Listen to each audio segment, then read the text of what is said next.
Well, it doesn't take much, does it? Puka Nakua went from a surprise active to a fantasy star in a number of minutes. Which surprises will occur in week 8 of the fantasy season? We'll talk about that and more in our week 8 start and sit show on the Fantasy First Down.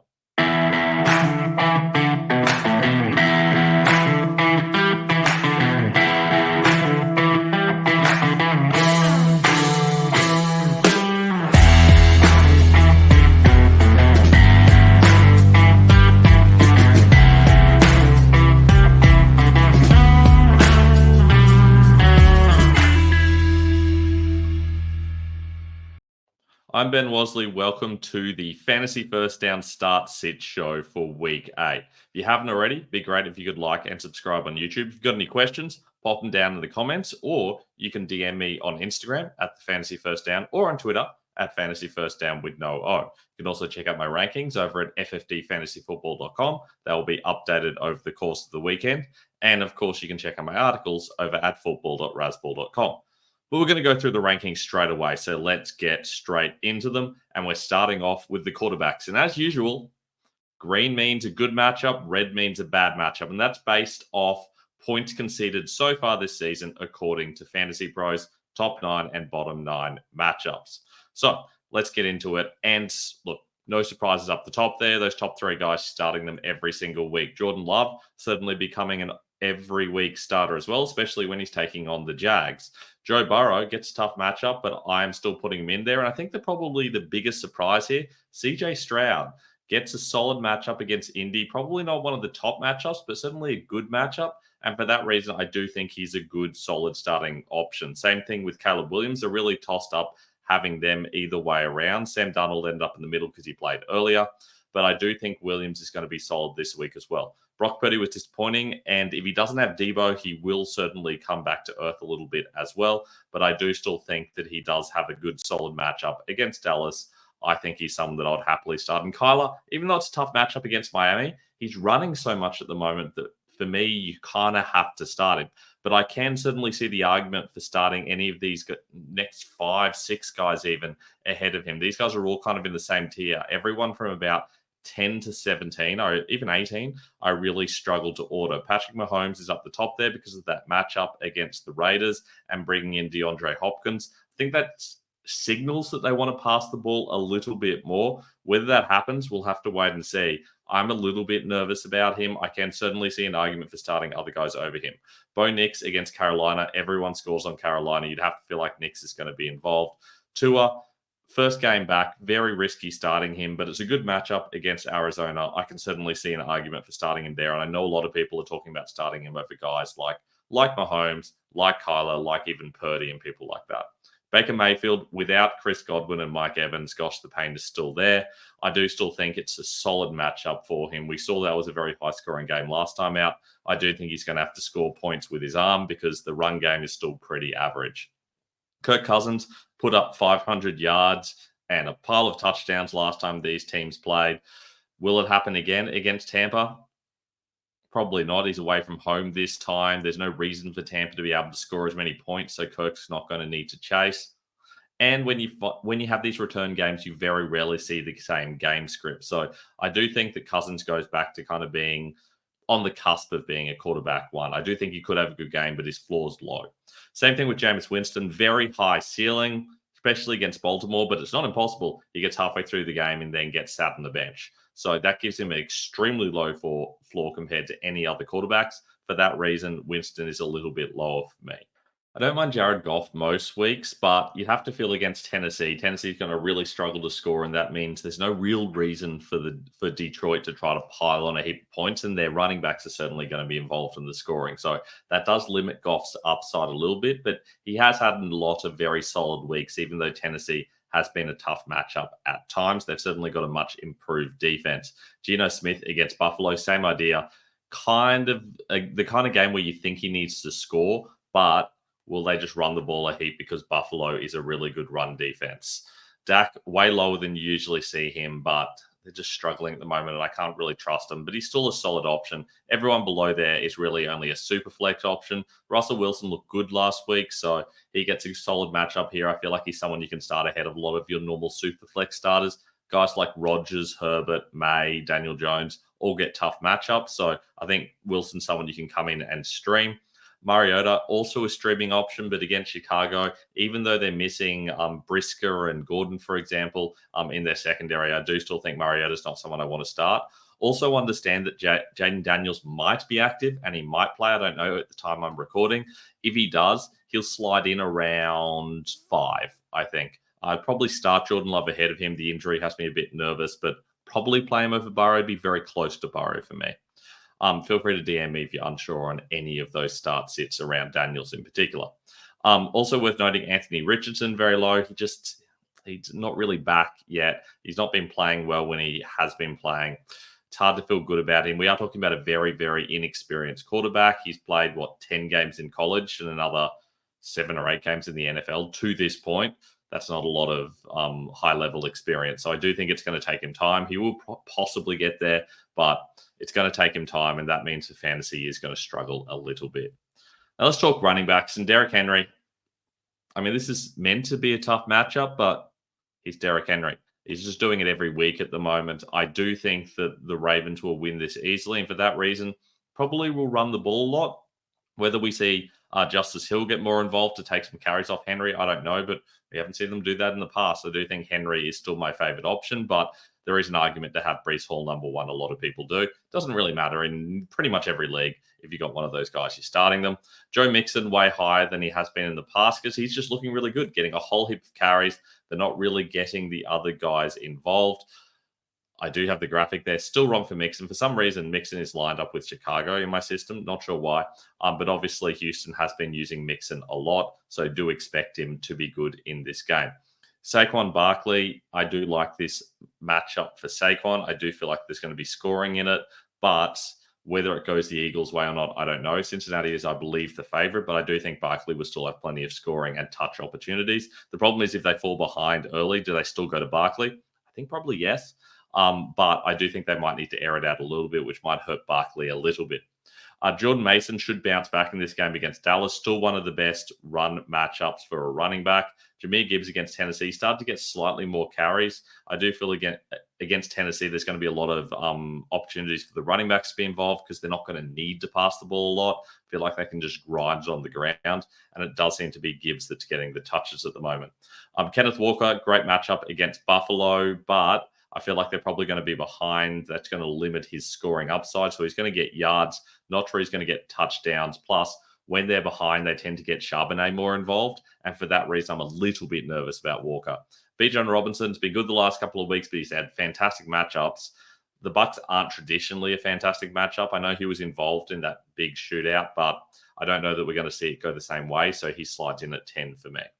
Plenty of good matchups here as well outside the top 10. Kareem Hunt against the Raiders should be very busy. Good scoring upside here. J.K. Dobbins against New Orleans. You'd have to feel like they're going to win that game easily enough with New Orleans still not having Derek Carr and not having Rashid Shaheed anymore. So I do like Dobbins this week as well. Javonte Williams, great matchup against Carolina. Achane with Tua back should be much improved, especially against the Cardinals, who you can run on. Jacobs, that high-scoring matchup against Jacksonville, high-scoring upside there. DeAndre Swift has been in the top 10 at times.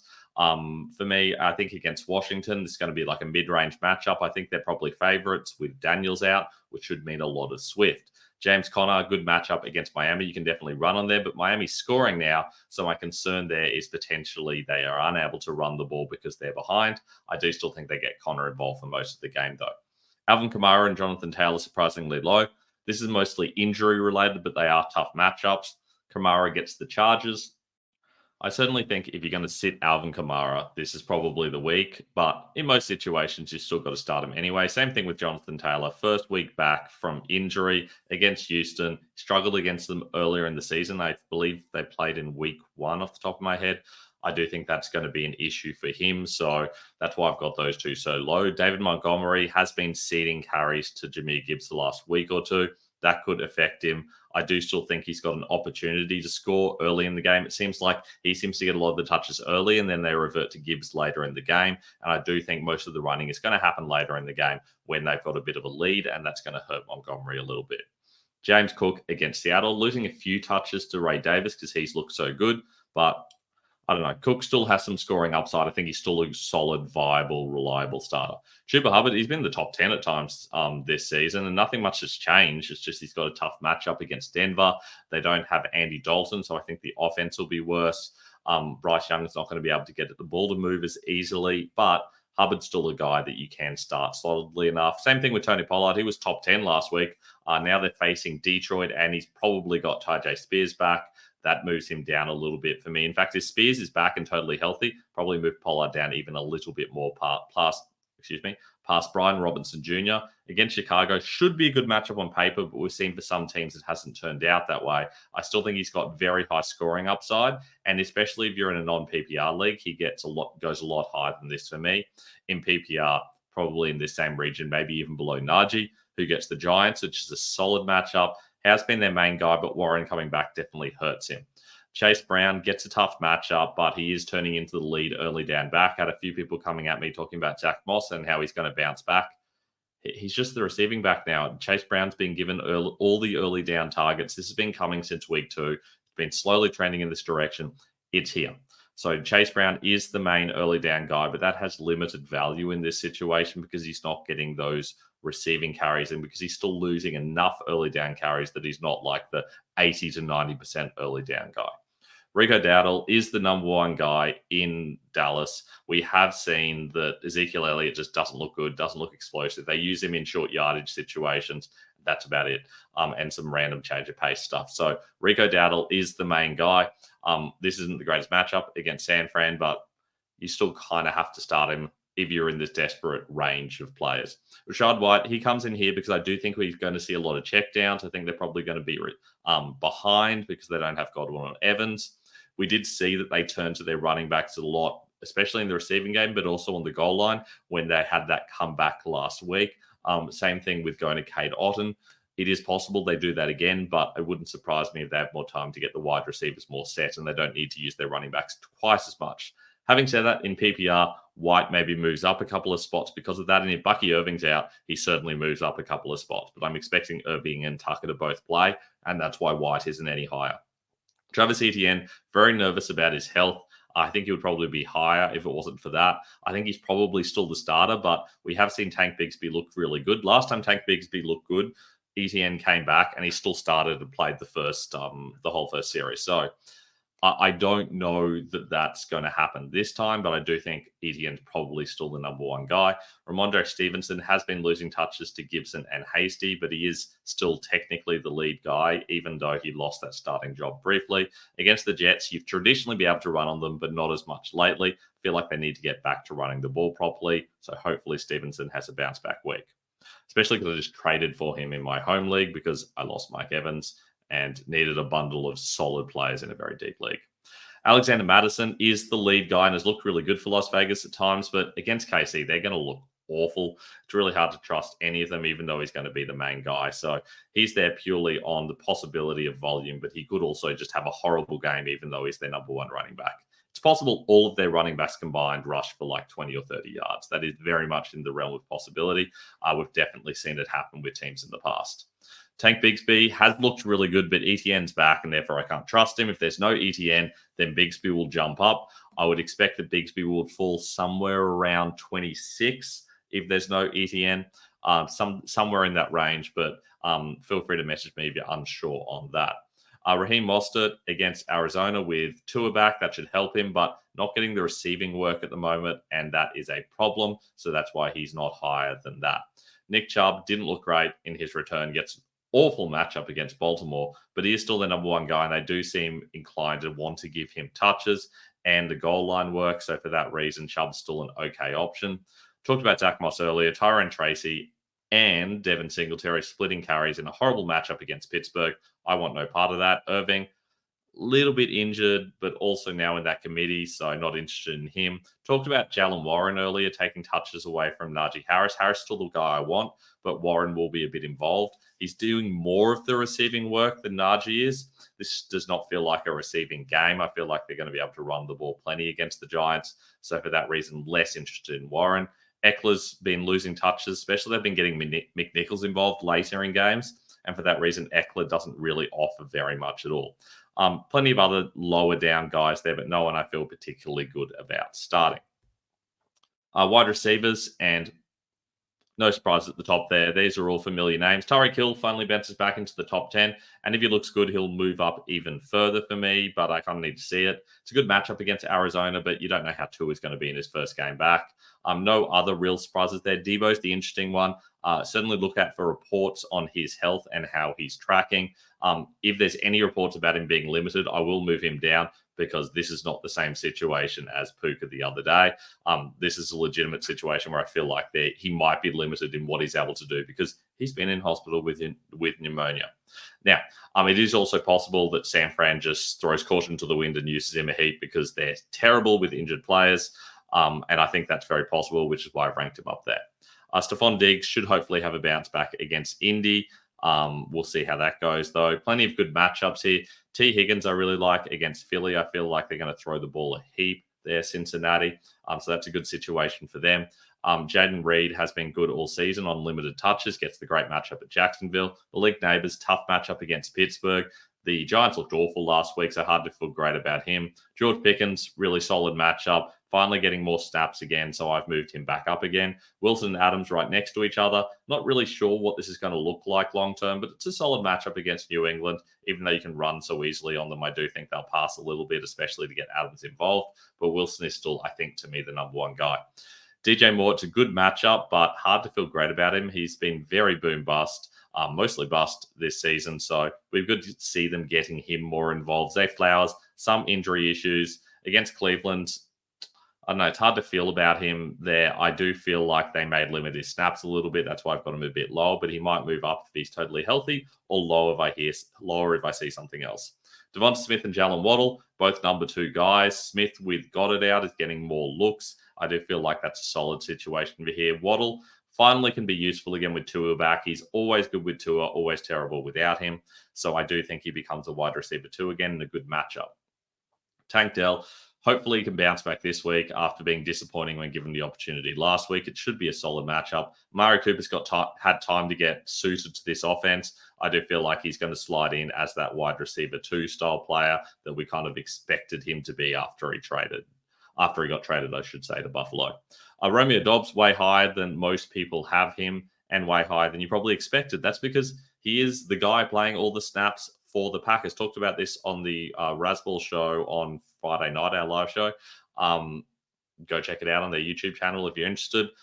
We talked about a heap of wide receiver start sits, and Romeo Doubs was a big one. We both agreed. He is kind of the guy there. Jaden Reed is the guy that plays less snaps and gets a lot of big plays and touchdowns, but Dobbs is getting a heap of targets, a heap of opportunities. Touchdowns haven't quite come, but they will come. This is a really good matchup. You've got Watson and Wicks kind of splitting snaps for the X role. Only 11 personnel for Reed, but Dobbs is the every down guy, and that gives him some value. Terry McLaurin, okay matchup against Chicago. Not ideal, but they're missing a couple of players, so he might be a little bit more effective this week. Dano Moody was fantastic. Had 16 targets, 2 touchdowns, over 100 yards last time against Tampa. I don't see that happening again, but you never know. Marvin Harrison Jr. and Chris Olave, terrible matchups. Really just not sure what's going on with Harrison at the moment. He's a very talented player, but it's not quite clicking for him at the moment. Need to see it happen before I rank him higher. Chris Olave coming off injury in a really tough matchup against the Chargers. I just don't feel good about it. So that's why those 2 are quite low. Xavier Worthy as well. I just don't understand what his role is, but he's got such scoring upside that I can't put him lower than that. But from here, it gets really kind of awkward. I don't feel great about anyone from here down. Jackson Smith-Njigba with no DK Metcalf should be good, but against Buffalo, it's an awkward matchup. He is the slot guy. You kind of can attack Buffalo through the middle of the field, but I still feel like it's not going to be they just lean on JSN situation. I do think Tyler Lockett's going to be involved. That's why he's a little bit higher than usual. And even Jake Bobo is, I think, a valid, very, very deep stream if you need one. Cortland Sutton against Carolina, I expect him to bounce back. I think they're going to scheme up some touches for him. You could even argue that he should be ranked higher than this because I do think he's got touchdown upside, and I feel like they're going to want to use him after his donut last week. Ladd McConkey, the only guy that you can really own in Las Vegas. I do like the Browns guys, Jerry Jeudy, Cedric Tillman, both listed there. Great matchup against Baltimore. They've got Jameis Winston. Obviously, he's like fantasy Viagra. He is fantastic. I do think that he is going to have a good game and that it will be pass heavy. And for that reason, I like these guys. Even Elijah Moore is a viable option. Calvin Ridley with no DeAndre Hopkins, that should help him. Also, a pretty good matchup against Detroit. So I do think that is going to be interesting. I feel like he should be solid. Khalil Shakir got back to his normal amount of touches, returning from his injury. Not the greatest matchup against Seattle. He has Amari Cooper arriving, but he's still a viable option. Jacoby Myers also presumably returning from injury. Tough matchup, but he is clearly the number one guy with Devontae Adams gone.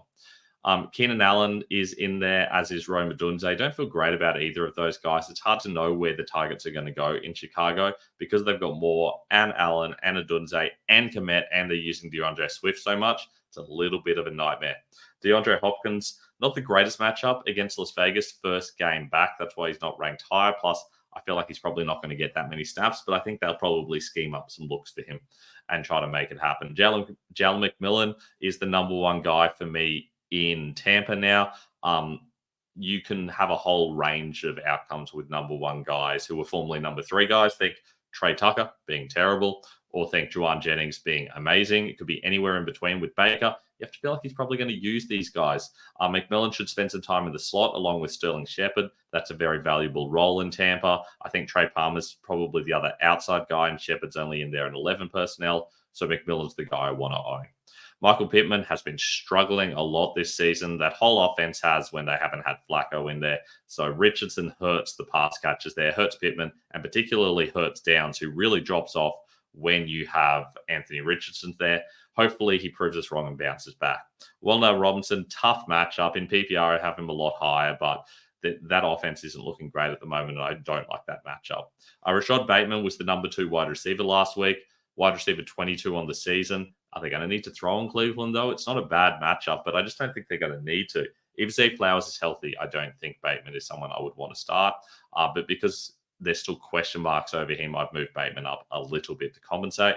Christian Kirk having a shocker at the moment. 3 games with only 1 reception and multiple double-digit target games. Really boom bust. Green Bay doesn't feel like the best game for him. And Demario Douglas, despite the fact that Jalen Polk's out, it doesn't really affect Douglas.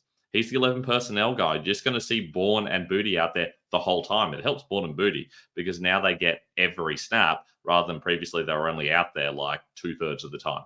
So I do feel like it helps then. Douglas is still an average option, especially against the tough Jets matchup. Tight ends, and Brock Bowers, he's number 1. Look, I was big on him coming into the season. You know that. I've got Bowers everywhere. He was my number 2 tight end in Dynasty, and I was pretty high on him in redraft as well. So hopefully you got on board and drafted a heap. He is the best tight end in fantasy for me at the moment. He and George Kittle, who was also quite high on this season, and David Njoku. I'm pretty happy with how that actually went looking at that now. Look, all good matchups, all good players. I do think any of those top 3 you got to be happy with. Travis Kelce, I don't even know. Like on paper, it's not a great matchup, but realistically, it's so flighty with tight ends. Tight end matchups really don't mean much outside KC, which is an excellent tight end matchup, and things like Washington and Tennessee tend to be terrible, for example. But for the most part, they're all just meh matchups. So Kelsey, who knows? McBride, tough matchup on paper, but I don't know. He just has a lack of scoring upside, and that really hurts him. Same thing with Jake Ferguson. He hasn't scored all season. He hasn't looked like scoring. They're not looking for him in the red zone, and that really hurts him. Evan Ingram's had that problem for years. Should get some touches against Green Bay. Cade Otton's the real surprise there. The reason for that is very simple. They just went to him a heap when they had those injuries to Godwin and to Evans. Essentially, they're replacing Godwin with Otton as the slot guy. He's always run a heap of routes. Now he's getting the targets from Baker. 10 targets for 8 receptions and 100 yards last game. I do think that he's probably going to have another solid game, but we'll see. There's certainly risk there, and you could argue that he should be like down towards number 10, but I just think there's upside there. Kyle Pitts has looked good, but I'm not sure that with all their guys healthy that he's going to be a consistent option every week, especially against Tampa where their favorites probably don't need to throw the ball very much. And Tucker Kraft in at 10, good matchup against Jacksonville. Not getting used the way you'd want him to be used, but still has plenty of touchdown upside. I could argue he should be higher, but who do you move down?